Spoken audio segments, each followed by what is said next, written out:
ربنا يصبركم يا جماعه على فراق محمد. محمد ده كان صاحبي وكان راجل محترم. الله يرحمه. خير يا متر كريم، انت طلبتنا نتجمع هنا ليه؟ محمد الله يرحمه كان كاتب وصيه وسايبها معايا، وانا جمعتكم النهارده عشان اقول لكم على اللي فيها. من غير وصايا يا متر، كل حاجه بتاعت ابني محمد هتبقى بتاعتي انا واخوه، احنا اولى بيه. طب ومراته يا ست سهير تروح فين؟ تروح في داهيه، ده حتى ما جابتلوش حته عيل حتى يصبرنا على فراقه. وانا اعمل ايه يعني؟ هو ربنا اراد ان انا يديني طفل وانا قلت لا؟ ما ترديش على امي يا بنت انت. يا جماعه لو سمحتوا الكلام ما يبقاش بالطريقه دي.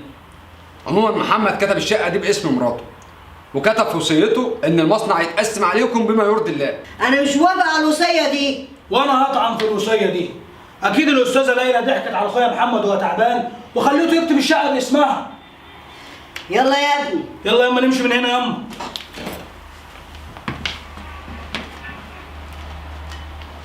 انا خايفه منهم قوي يا استاذ كريم. ما تخافيش يا ليلى، محمد جوزك الله يرحمه كان عارف ان امه واخوها هيعملوا كده، عشان كده كتب الشقه دي باسمه. طب وحقي في المصنع؟ ما تخافيش، انا بصي انا هجيب لك حقك على داير مليم.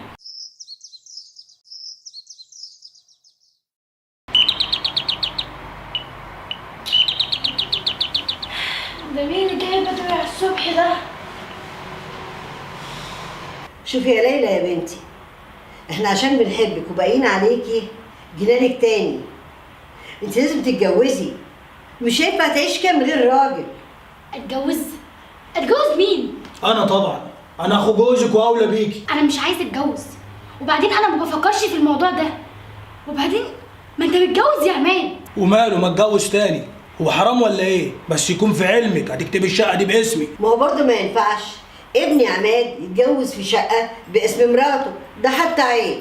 انا بقى مش موافقه على الكلام ده، ولو سمحتي بقى اتفضلوا زوروني في حالي. لا يا حلوه، ما دام كلامك كده يبقى انت اللي تمشي. انا وابني عماد قاعدين في الشقه ومش ماشيين، وعلى مفخلك الكبير. اهدى يا ليلى بس كده وبطلي عياط. اهدى ايه بس؟ تاخدوني من الشقه يا كريم. دي شقتك غصب عنها ومكتوبه باسمك، وانت تقعدي فيها وهم اللي يطلعوا. اقعد فيها ازاي بس؟ ده حماتي وابنها قاعدين فيها وانا بخاف منهم وانا عمري ما هقدر عليهم. انا عايزك بس تهدي كده خالص وانا هتصرف في الموضوع ده. انت دلوقتي تدخلي نامي وارتاحي، وبكره هنشوف الدنيا فيها ايه. انا متشكره ليك يا كريم على وقفتك جنبي.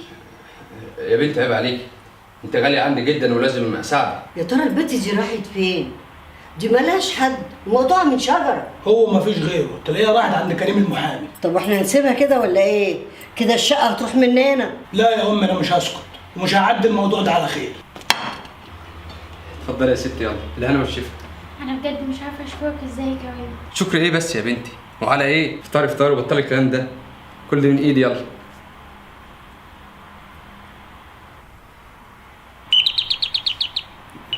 ايه مالك يا بنتي اتخضيتي كده ليه؟ ده تلاقيه البواب ولا حاجه.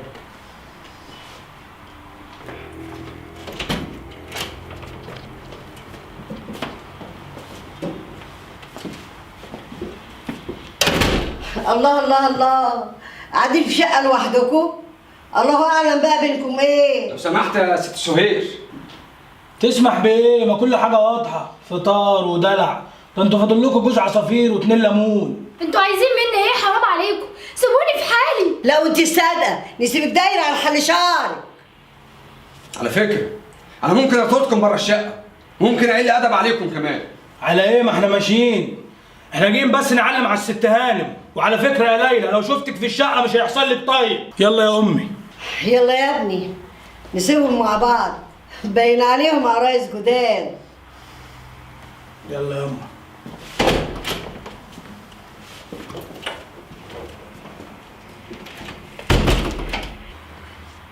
متقلقيش من حاجه، طول ما انا معاكي ما تخافيش.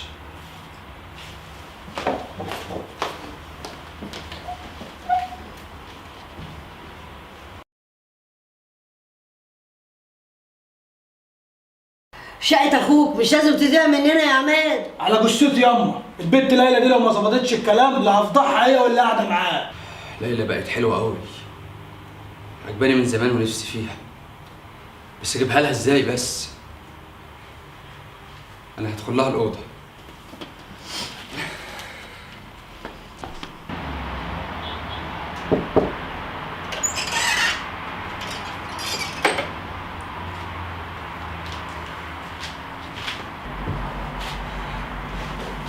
برضه لسه زعلانه وشايله الهم. مش عارفه اعمل ايه وهتصرف ازاي الايام الجايه. ما انا قلت لك انا جنبك، ما تقلقيش خالص. جنبي؟ في ايه يا كريم؟ انت بتقرب كده ليه؟ ليلى، انت عجباني من زمان وبفكر فيكي. عايزك بقى تحس بيا كده. هو انت كمان عايز تتجوزني؟ لا جواز ايه بس؟ جواز ده مسؤوليه، وانا مش مستعد ليه دلوقتي. اما انت عايز ايه يا كريم؟ قصدي ان احنا قاعدين لوحدنا ومع بعض ونقدر نعمل احنا اي حاجه احنا عايزينها، وما تخافيش، اي حاجه هتحصل بينا هتفضل سر ومحدش هيعرفها. وايه المقابل اللي انا هاخده؟ هقف معاكي وهجيب لك حقك في المصنع كمان. ها بقى قلت ايه؟ صدقيني هعيشك احلى ايام في حياتي. طب ما اتجوز عماد اخو جوزي او حتى اعيش معاه بالحلال. عماد لو اتجوزك هاخد منك الشقه وارميكي بره، لكن انا هكون الصدر الحنين ليكي. حتى انت يا كريم، حتى انت طمعان فيا؟ مش كفايه حماتي وابنها طمعانين في ورث وانت طمعان في جسمي؟ انتوا ولا بيفرق معاكوا حلال ولا حرام؟ ومين ينتقم منكم؟ بقى كده يا ليلى؟ طب براحتك بقى، ويا ريت تمشي من الشقه عشان انا راجل وحداني وعايش لوحدي، والناس يعني كده ممكن تتكلم عليا لما يعرفوا ان في واحده ست بايته معايا. وخلي بالك الورق اللي يثبت ملكيتك للشقه معايا ومش هطلعه غير بمزاجي.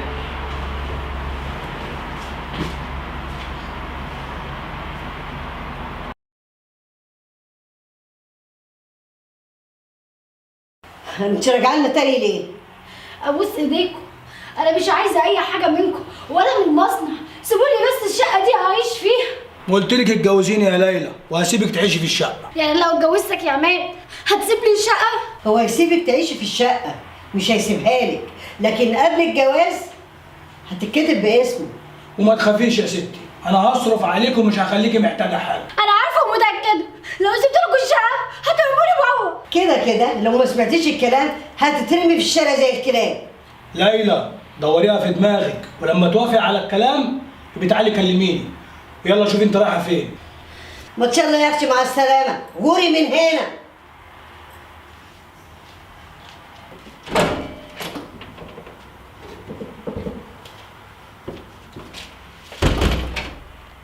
لفيت وفي الاخر رجعتيلي.